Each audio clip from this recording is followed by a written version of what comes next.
When Assassin's Creed 2 and its sequels were released on the Switch, there were a bunch of posts on the Assassin's Creed subreddit from people who were playing for the first time, or the first time in a long time, and they were absolutely loving it. And as I was reading all these posts, I was thinking to myself, did we play the same game? Assassin's Creed 2 has a terrible story. Ezio's a terrible character. Well, that's not entirely true. As I mentioned before, a lot of people really like Ezio's story, so I can't say definitively that Ezio is a bad character. However, the problem I have is that I don't understand why people like Ezio. I compare this game to Black Flag, which isn't my favorite AC story. That would be Assassin's Creed 3 if I was forced to choose. But I can see why so many people say why this game is their favorite. With Assassin's Creed 2, I don't. I don't understand why people like Ezio's muddled, artificially driven story. But a lot of people say this is the best game in the series, and I don't want to miss out on that simply because things aren't clicking for me. So here's how I'm going to figure out what I'm not interested in. I'm going to tell you specifically what I don't like about Ezio and AC2's story, and particularly the things that make it a bad story, not just things I personally don't like but don't affect the quality of the story. So in doing so, by poking the Ezio's fanbase, hopefully you'll be able to tell me what I missed. Perhaps there are things that I'm seeing as flaws, but I've actually misunderstood, and they're very well written. Or maybe I didn't pay attention to the best parts of the game because I was so focused on the flaws that you guys are willing to overlook. Like how I overlook the fact that Connor has the charisma of a tree stump because I really like Assassin's Creed 3's tragic story. I'm not sure what I'm going to hear from you, but hopefully, through what you say, I can learn to love Assassin's Creed 2 like you do. The biggest problem I have with the game is the confusing character motivation. The premise of the game is that Ezio is setting off on a revenge mission against the people who killed his family. And you'd think that for a revenge story, the character motivation should be obvious, and there should be no confusion as to why the character is doing what they're doing. And in the beginning of the game, this motivation is well established and obvious. The first sequence sets up Ezio's world and the relationships he has with his family and his family's rivals, the Pazzi. I remember running around Florence, surrounded by the beautiful buildings, the clothing, and the incredible soundtrack, and I thought to myself that this game really captures a carefree Italian noble fantasy. And the second sequence rips that world apart, with a family friend named Roberto killing half of Ezio's family and putting him on the bad side of the law. Ezio finds new and old allies and kills Roberto. This sequence is great. Ezio has a clear motivation, that being to protect and avenge his family, and a clear goal within that motivation, to kill Roberto. The next sequence has Ezio smuggling his family out of Florence and stumbling into a town run by his uncle. Convenient. His uncle explains to him what his father was really doing. He's an assassin. This sequence is where a motivation is introduced that competes for Ezio's focus. The problem is, the dialogue that introduces this story element, and Ezio's current attitude towards it, is given at the worst possible moment. Mario is explaining bits and pieces of the Assassin-Templar conflict and the Auditore's family's place in it. He explains it while you are playing a combat tutorial, while you, the player, are focused on learning new buttons and timing windows. It's very difficult to focus on these two things at once. And add to this fact that if you learn each move quickly, well, like I did because I played AC1 before this, you'll actually skip over some of this dialogue. There's vital information here about what the assassins fight for, what the Templars want, and some hints as to the importance of the Codex that I missed on my first playthrough because I picked up the moves too quickly. But let's continue. Even after all of this, Ezio still just wants to take his family as far away from Florence. Mario gets super mad and storms off, and Ezio learns that Vieri has been attacking the Auditore estate. Ezio goes out to help Mario kill Vieri because he feels responsible for these attacks. Now, this is the same protect his family motivation that he's had throughout the game, so this change of action makes sense. It's not a case where one motivation overpowers another, it's a case where new information is given to Ezio, and then he acts upon that information based on his previously established motivations. The reason I highlight this change is because this change of action is well written. Ezio explains why, well not explains, just tells one sentence why he's doing this, and if you look deeper, you can understand it even more. So Ezio goes to kill Vieri and all is well, then he goes after Vieri's father, Vieri's grandfather, and his henchmen, and throughout all of these sequences, Ezio's motivation is mostly the same. Once Ezio runs into Vieri's grandfather, I can't remember his name at the moment, Ezio runs into Borgia, the guy who's been in the background running the entire operation. After escaping with his life, Ezio reports back to Lorenzo, explaining that the Templars are moving towards Venice, and that's where he's going next. And here's where the motivation starts to get muddled. What will you do now, Figliolo? There are still others I must hunt, Signore. They are already digging their claws into the heart of Venezia. No. La Bella Venezia. Then that is where your journey must take you, Ezio. So he says that the Templars are seeking power in Venice. So is he now motivated by trying to stop the Templars because they're conspiring for power? Or is he still trying to avenge his family? Because if he was trying to avenge his family, he'd go after the last guy, which was Borgia. There's actually a sequence where Ezio is tailing Borgia and some other Templars, but Borgia is being tailed, and depending on how good you are at the game, the death of the last conspirator against the Auditores is one air assassination away. But while tailing Borgia, Ezio learns of a plot against the Doge of Venice. Ezio abandons the tail and runs back to his allies, and the rest of the sequence is about getting into the Doge's palace and trying to foil the assassination. You'll notice what it's not about. It's not about why Ezio is not doing the thing we would expect him to do if he was motivated by revenge, which is to go after Borgia. Now, this isn't a bad thing, as many people have multiple different motivations, and they follow them at various times and various situations. What makes the sequence bad is that we don't get to see that conflict between the two motivations. Ezio just immediately decides, without any introspection, that foiling this assassination is more important. And this unexplained and unexpected departure from Ezio's main motivation is what started to disconnect me from the story. The next two sequences are pretty similar in terms of not showing motivation and resultingly disconnecting me from the story. In both the Carnevale and Arsenal sequences, Ezio shows up, is told where the bad guys are, figures out the way to infiltrate, and kills the guy.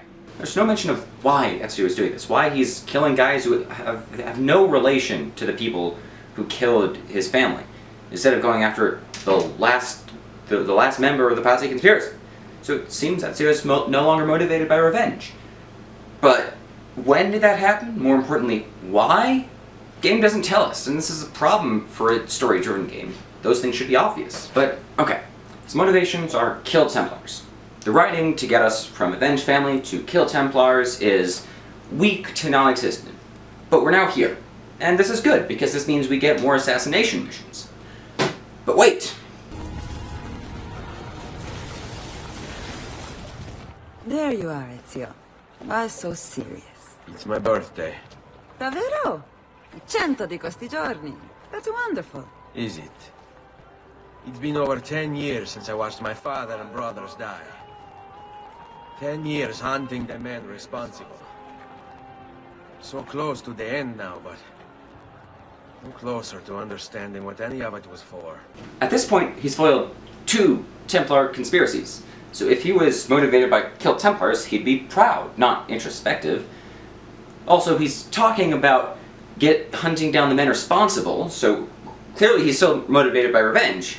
But then, if he is motivated by revenge all this time, then why did he spend all his time in Venezia hunting down an unrelated Templar family when he could be going to Roma and finding Borgia, the last Florentine conspirator?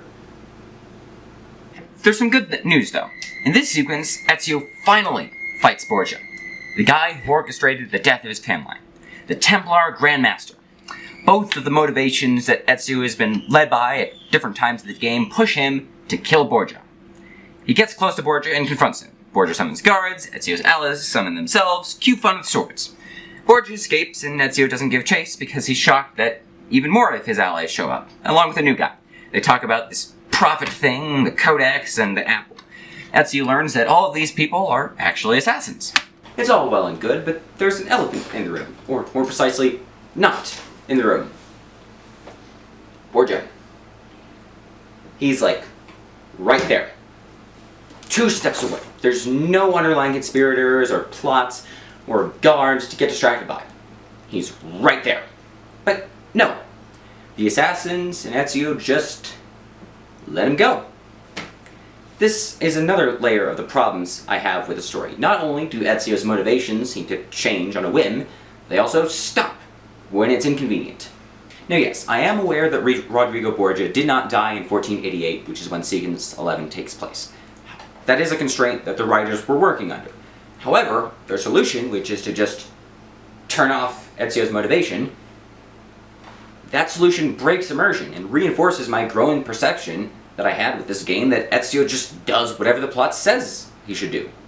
Fast forward to some sequences that are just a side story about how the assassins fumbled the Apple of Eden.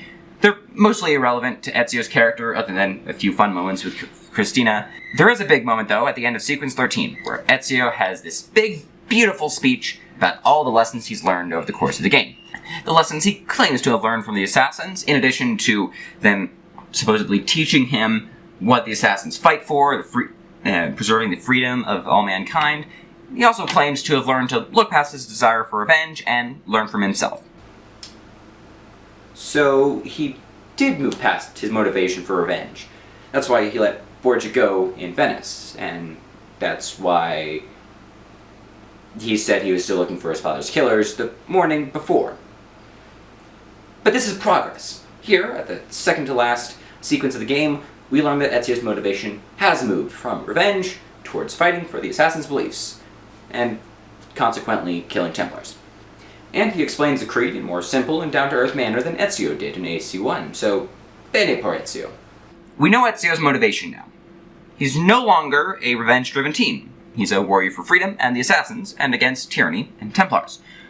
Which is why he goes back to Roma to kill Borgia because he killed his family.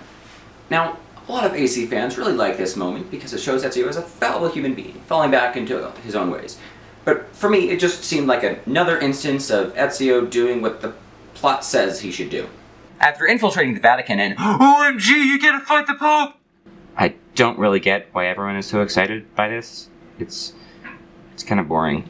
Ezio goes toe-to-toe with the Vicar of SmackDown, and after pummeling the Pope's pear-shaped body, defeats him. And then this happens. No. Killing you won't bring my family back. I'm done. Like, there isn't any other reason Ezio could think of to kill Rodrigo. A power-hungry manipulator who is both the leader of the Templar Order and that controls the largest organization in Europe, granting him immense control over people's lives. It seems Ezio just doesn't care about Templars anymore. The only thing that matters to him is whether he wants revenge or not. So he lost his desire to kill Templars at some point between Sequence 13 and Sequence 14? What do you want, Ezio? Calm down. You're not trying to bash the game, you're just trying to explain the story. So this is where I found myself at the ends of AC2. I don't know who Ezio is, I don't know why he does the things he does. He seems to flip-flop between two motivations for no discernible reason, and sometimes just forgets all of them without explanation. There's a lack of revealing dialogue in the second half of the game, where Ezio's motivation changes. This lack of a window into Ezio's mind engenders a feeling that Ezio's doing things not because of his motivations, but he's taking these actions because that's what the script says, and it's on the paper, so we gotta do it. AC2's story seems to me like a story where the script artificially decides the motivations and plot, rather than the motivations naturally determining the plot. But a lot of people like this game. And I want to be one of those people. I want to like this game and its story. I want to fall in love with Ezio like everybody else seems to have done. I hope you haven't taken this video to mean that you're stupid or wrong for liking this game. My intention was that by laying out my reaction to this game's story, you would be able to understand, with that full knowledge of my reaction and your reaction, you'd be able to understand and explain why you like AC2's story and I don't.